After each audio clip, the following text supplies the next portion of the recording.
Welcome to the bizarre global of North Korea's secretive cash gadget.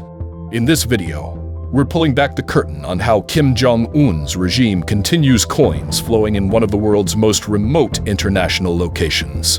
From a forex that no one trusts, to a black market that's the real lifeline, or even global scams involving cryptocurrency and smuggling, North Korea's economy is something, however, every day. Have you ever wondered how money works in the most secretive country on Earth? How does a nation known for its isolation and control manage its economy? Is there a black market for currency? And what about cryptocurrency? Today, we're diving deep into the money system of North Korea's, a world few truly understand. Today, you're about to uncover some fascinating secrets. Stick around as we dive into the shadowy global of Kim's cash waft, wherein loyalty to the supreme leader is the most effective foreign money that in reality matters. Welcome to Kim's Bank, where monopoly money feels real. Imagine a place where you wouldn't really have any money in your pocket. In North Korea, the monetary system is a unique and tightly controlled institution in the hermit state run by Kim Jong-un. It's not just about dictatorship, it's about how the country controls every victory, their money. This is not your regular finance. It's a financial game of Monopoly, except here Kim always wins. And you, well, probably get sent to a strike for losing. North Korea is economically isolated from the rest of the world. But that doesn't mean the government doesn't need money. In fact, the country is run on foreign currency manipulation, illegal trade, and hidden state trade, all back to Kim's coffers. The regime must survive and use some serious underhandedness to ensure its continued operation. So let's dive deeper into North Korea's deep and dark money games, where your money depends on how loyal you are to the supreme leader. The two-faced one. Why the currency in North Korea is double-edged. The won in North Korea is like a mirage in a desert. It looks like money, but it doesn't always behave like it. The government controls the currency with an iron fist, and the value of the won is determined by state policy, not the market. North Koreans use won for local transactions, but it's not backed by gold or any real value. It's backed by Kim Jong-un's say-so. And here's the twist. North Koreans don't even trust their own currency. In the real economy, North Koreans prefer to stash their wealth in foreign currencies like the Chinese yuan or US dollars. Why? Because the won is unstable. It's a currency with strings attached, and the puppet master is the regime itself. If the government decides to devalue the currency, well, your savings are toast. To make things worse, there's not just one, but two exchange rates for the North Korean won, the official rate set by the state and the black market rate. And trust me, no one trusts the official one. The black market thrives because it's the only place where you can get real value for your money. It's like a shadow economy hiding in plain sight. The dark market, smuggling and survival, and the shadow economy. Speaking of the black market, let's talk about North Korea's underground economy. It's the true lifeblood for many citizens. Since the government controls most official channels of trade and employment, ordinary people have to get creative to survive. Enter the Ajangmadang, the black markets that exist in nearly every town and city. These markets are essential for people to buy food, clothes, electronics, and anything else the regime either can't provide or rations severely. These items are often smuggled in from China or South Korea, and while the regime officially bans them, it quietly tolerates them because it knows that without this underground economy, the whole system could collapse. Even some government officials dabble in the black market, taking bribes or skimming profits. It's a delicate dance. Engage too much and you could get caught, but not enough, and you might starve. Welcome to the North Korean hustle, where everyone's trying to survive, and cash rules everything, just not the cash Kim wants you to use. State-owned hustle, Kim's business empire, while North Korean citizens hustle on the black marketplace. Kim Jong-un's regime runs its very own reputable hustle through state-owned companies. The US has its fingers in the whole thing, from mining to missile production, and those ventures are critical to bringing in overseas foreign money. The military is heavily involved in those businesses, and lots of are designed specially to evade international sanctions. The most beneficial ventures come from North Korea's mining industry.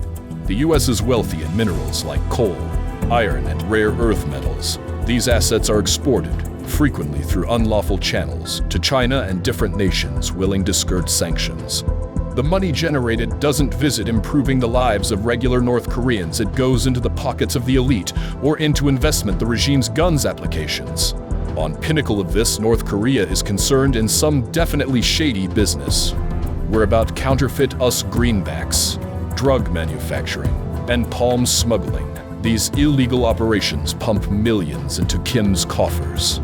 The regime is largely going for walks, a worldwide crime syndicate, all beneath the guise of a sovereign kingdom. Cash cows. How North Korea milk its workers abroad. North Korea isn't just making money at home. It's sending its workers abroad in a bid to milk foreign economies too.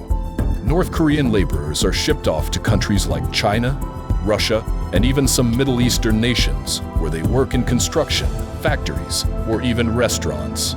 They live in controlled environments, cut off from the locals, and most of their wages are sent back to the North Korean government. The workers get to keep only a fraction of what they earn. This system generates hundreds of millions of dollars each year for the regime. It's essentially state-sponsored human trafficking. The workers live in harsh conditions, constantly monitored by government officials.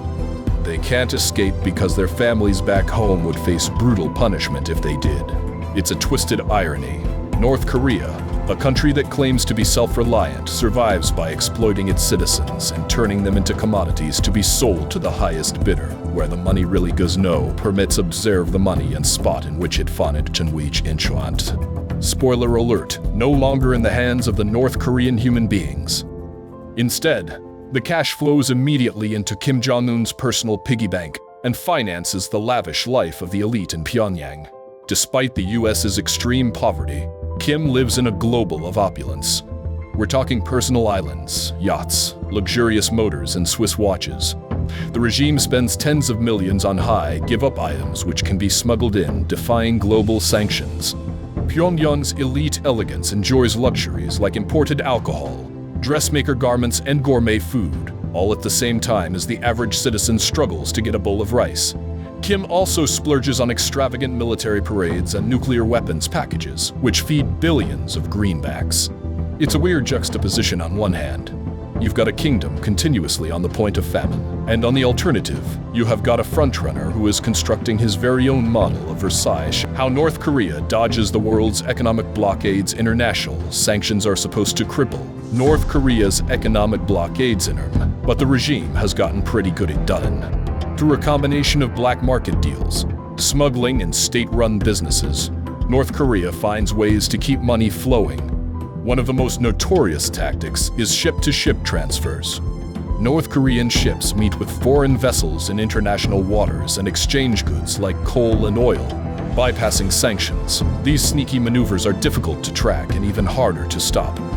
Plus, North Korea uses a network of front companies to hide its transactions and launder money through banks in China and Southeast Asia. Despite the sanctions, North Korea's economy hasn't collapsed. It's limping along, with just enough foreign currency trickling in to keep Kim's regime in power. It's like a never-ending cat and mouse game with the international community. North Korea bends the rules just enough to stay afloat without getting caught. Cryptocurrency cyber heists. North Korea's new age cash grab sanctions have tightened. North Korea has turned to the digital world for new revenue streams.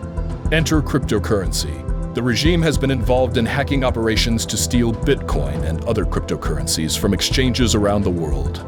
These heists are pulling in millions of dollars and are almost impossible to trace.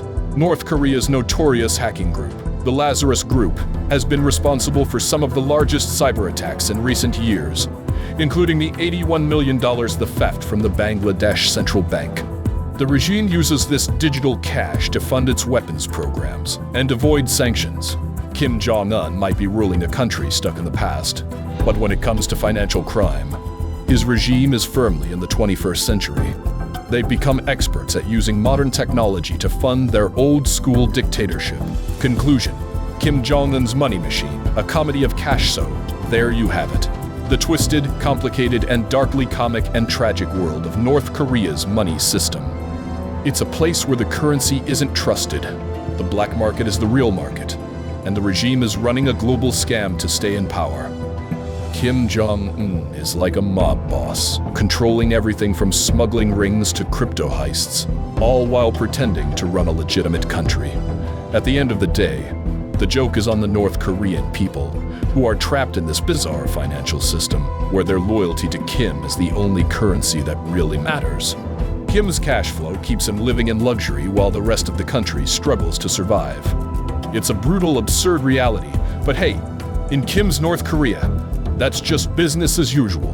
Call to action and that's a wrap. If this video didn't blow your mind like a rogue North Korean missile test, then what are you even doing? Make sure to hit that subscribe button and give this video a thumbs up if you want more deep dives into secretive regimes.